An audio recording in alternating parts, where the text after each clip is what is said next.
20 novembre, pour la Journée internationale des droits de l'enfant, je retrouvais une quarantaine de jeunes filles et garçons réfugiés ukrainiens, tous accueillis dans notre pays depuis le début de la guerre, en 2022.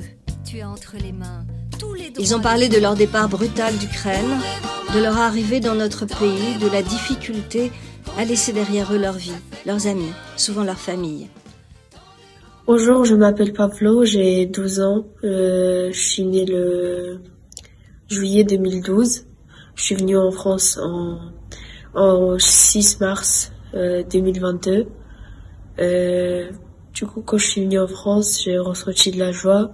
J'ai vu mon père, j'ai vu ma famille. Je me suis adapté.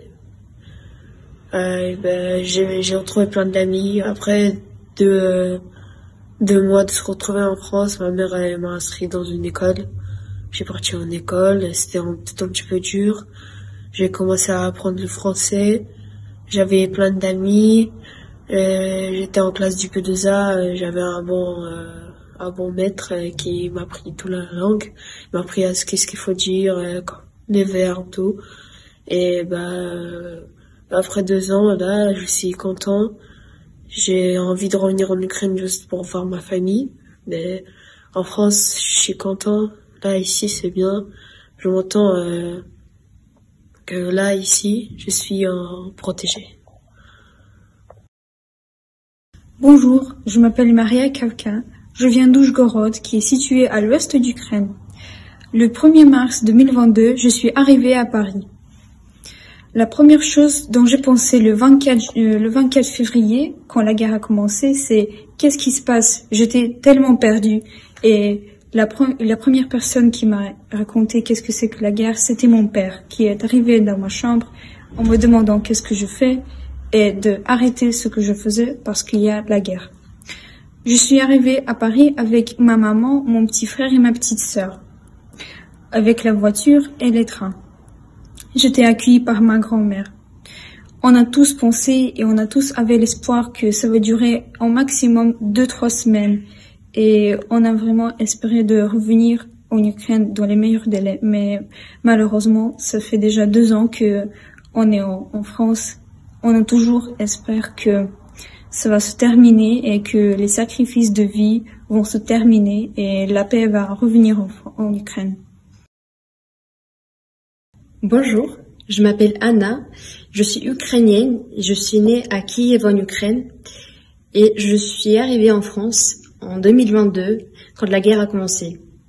Je suis partie à cause de la guerre et le jour où la guerre a commencé, j'étais très triste et très inquiète. J'ai eu peur de ce qui va se passer, je ne savais pas et j'ai eu peur pour ma famille. Et le moment le plus triste, c'est que le dernier jour où j'ai vu mon père, c'était le premier jour de la guerre. Et j'ai pas pu le revoir. Ensuite, je suis arrivée en France quand j'étais mineure et je suis arrivée seule, sans mes parents. Mais malgré ça, j'ai pu avoir de l'aide grâce à une organisation, l'aide sociale à l'enfance, qui m'ont aidée. Voilà, et donc grâce à eux, j'ai pu progresser, j'ai pu trouver un logement et trouver même mes études. Donc aujourd'hui, je suis une étudiante à l'université en France, à Paris, et ça me fait très plaisir de pouvoir parler aux gens français et de raconter à eux mon histoire. Et je trouve que c'est très important. Merci. Tous ces témoignages sont empreints de dignité et forcent l'admiration. Aidons ces jeunes à surmonter ce drame venu briser leur vie. Tendez vos mains, montrez vos doigts, montrez vos droits à ceux qui ne les voient pas.